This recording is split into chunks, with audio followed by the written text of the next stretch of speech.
Talking some women's lacrosse today, NE10 Now, the podcast. We go down to Southern Connecticut, where we are joined by Owls senior Kirsten McIntire. First off, congratulations on your season so far, and thanks for stopping by. Thank you. Thank you for having me. You, at this point, are second in the conference in scoring, first among people that don't play for pace. Uh, Talk to me about what your season has been like. You've already surpassed your goal total from a year ago, your first year at Southern Connecticut. What's this season been like? It's been good. I play on the inside, which is very different from what women's lacrosse is right now. I feel like it's a lot of driving, a lot of scoring off of that. This year has it's been really good. Like my teammates have my back. Obviously, I wouldn't be where I am without them. Like that's a big part of it is them getting the ball into me. So What's it like to play on the interior? What's it like because I guess there's the coordination that goes into that. You need teammates that can find you in tight spaces quickly and efficiently. so I've played basketball my whole life, and honestly, I feel like that's what it's pretty similar to. Um, just like that post-up move, like walking into your defender and then that quick burst. But again, like you said, and like I said before, like it's all about the timing of that with my teammates seeing me. Yeah, just trying to get open. And then I feel like there's a lot of factors that come into it. And my teammates have a lot to do with that, with seeing that and hitting that. So you guys had a good year last year, Yeah. but as we record this, you guys are 2 wins away from matching last year's total. So talk to me about the start that you've had this year and kind of how you used the foundation that was built to push things forward still. Yeah, so last year was a really good season for us. I think it was the most wins that our program has ever had. We were super close to making it into the NE10 tournament. I think we were like 1 win away, which was definitely a heartbreaker in that last game of the season. But this year, I think we've just tried to carry that through. We had a little bit of a rough start at the beginning of the season. Our senior captain, our draw girl, one of our best players, right before the season started, tore her ACL. So that was a little bit of a letdown for us. Coming into the season, it was like a little bit of a slow start, but after those first two games, we just started to figure it out. We had a few good games where it was kind of like a confidence booster. We were like, okay, maybe we can do this. And it really gave a lot of different people the chance to step up coming into the season. Like, obviously, we had lost a few players from last year that really helped us. And then on top of that, our captain tearing her ACL, like that was kind of a letdown. But I think as the season went on, we started to realize, like, okay, like we have some good players, like we can make stuff happen. And we've been doing that. And I think it's been really awesome that not only I have had the chance to step up and show that like I can play, but a lot of my teammates have started to show that too, which has been really awesome. Who's stepped into that void for you guys as a team when you lose a captain and you need somebody to be a vocal leader on the field or be somebody that rallies the troops?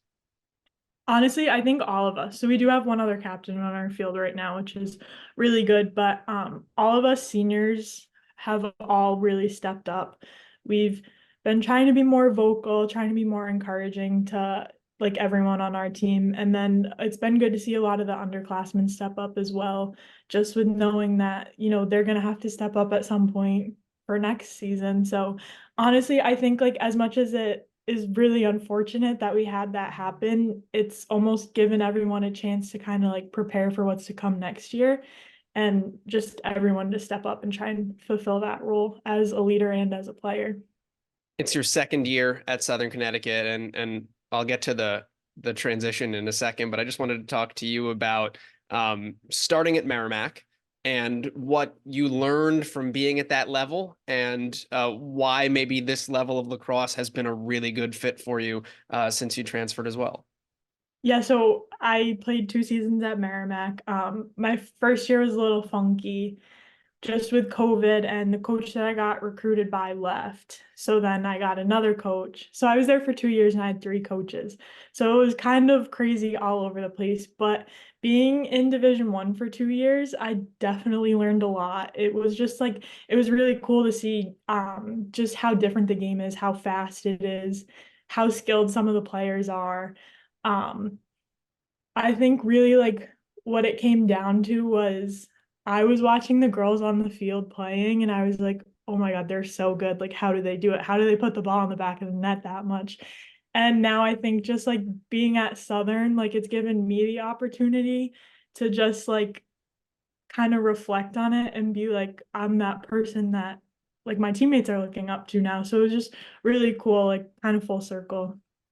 Tell me about the decision that you made because I mean, I Googled Kirsten McIntire, so I clicked on LinkedIn and I saw the explanation. I was like, oh, that's cool. But you said you went home after your sophomore season. You did like you subbed at an elementary school, is that right? And you realized you had a passion for something that I know runs in your family. So tell me Yeah. about that realization and how that led you to New Haven. Yeah, so that was really cool. So basically my entire family, my mom, my grandfather, my grandmother, and then like my grandfather, both my grandfather's sisters, they were all PE teachers.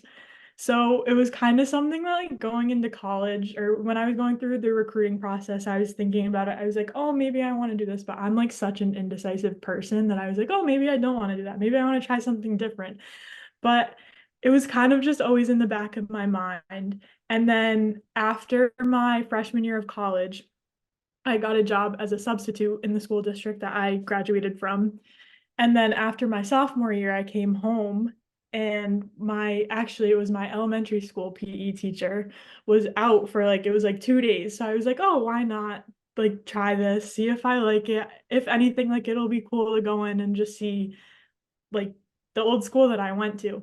So I went and I ended up absolutely loving it. Like the kids there were just awesome. Like they were all over me. They like and I coach lacrosse too. I coach fifth graders for lacrosse and I absolutely love them. And I mean I hope they like me. I think they like me. But I came home that day and I looked at my mom and I was like, Mom, I like think I really want to do this. She in the back of her head, she was like, I knew you did, but you just didn't want to admit it. But yeah, I came home that day and I was like, I love this. Like, I really think I want to do this.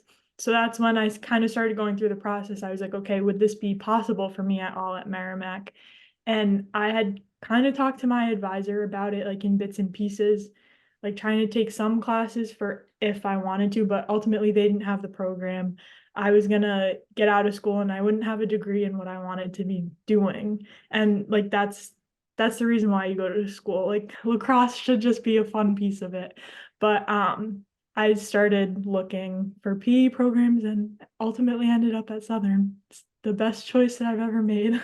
How did Southern Connecticut win out? What stuck out to you? So basically we were looking, me and my mom, and surprisingly, there's not that many schools for PE. So it was kind of like hidden, like we had to work really hard to find it. But one of my teammates from high school went here and played here. So I kind of knew about it. The coach had seen me play when he was recruiting her. So that ended up working out well. And then UMass Lowell had reached out to me when they saw that I was in the transfer portal. So that was kind of cool. But then what ended up happening was they didn't have PE, but he was like, hey, I'm really good friends with Kevin at Southern. They have an awesome PE program. So if you want me to reach out to him at all, that would be awesome. And it was right around the same time that I had been like, oh, Southern Connecticut has PE. So it ended up like it was kind of like all the paths crossed and I was like, I feel like I can't say no.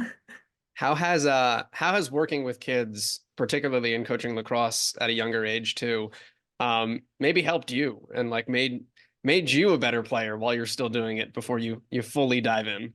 Yeah, I feel like that's like definitely one of the big things. Like once I started coaching, I kind of started seeing the game in a different way.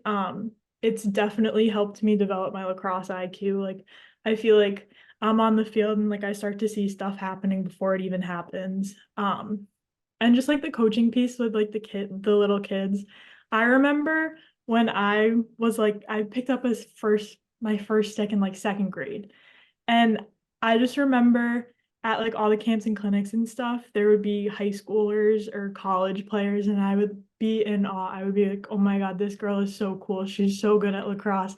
So I think just thinking about it from that perspective and being like, I'm that role model to that girl, like she's looking up to me the way that I used to look up to these girls. Like, it's just like a really awesome feeling. And then when you're trying to teach them something and they finally get it, you just like see it click in their face. Like, honestly, it just makes me like so excited for them.